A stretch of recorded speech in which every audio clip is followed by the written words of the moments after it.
I'm going to get a good amount of paint from the bucket and use the roller grid. And then I'm going to do my, I guess it's a backwards end this time.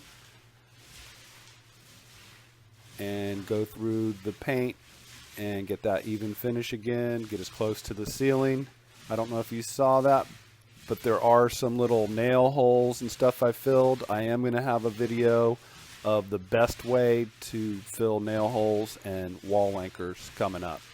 I had to leave this one heavy duty bolt in the wall so I could hang the sailfish back up.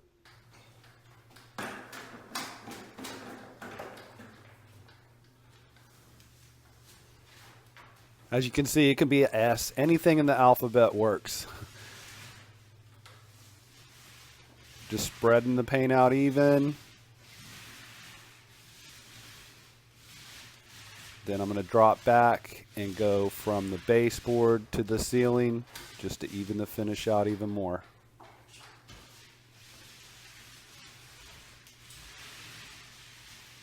Try and apply the same amount of pressure as you go, and you want to do the long strokes from the ceiling to the baseboard.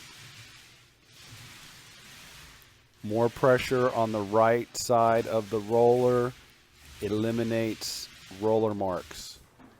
You know what those look like. They're the lines that go vertically as your roller leaves them. This 3/4 inch lambskin nap really does some good coverage.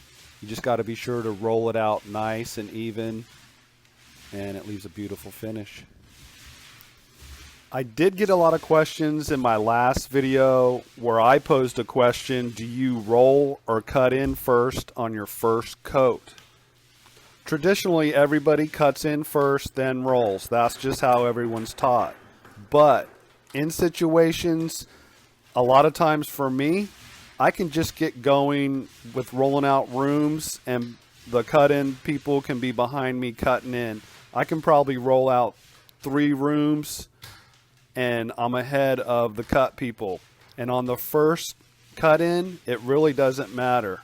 But I always cut in the second coat first and then roll it out. Another thing I wanted to mention to all the DIYers out there is always use an extension paint pole. If you just try and paint with the roller handle, you just don't have the leverage that you need to get a nice finish. So always use an extension pole for you DIYers. And yes, you can cut in the corners with the paint roller. That's what I did on this corner, and it works just fine. You don't have to brush it in. You can just push the paint in the corner and it works perfect. I'm Peck, and I'll see you in the next video. Thanks for watching.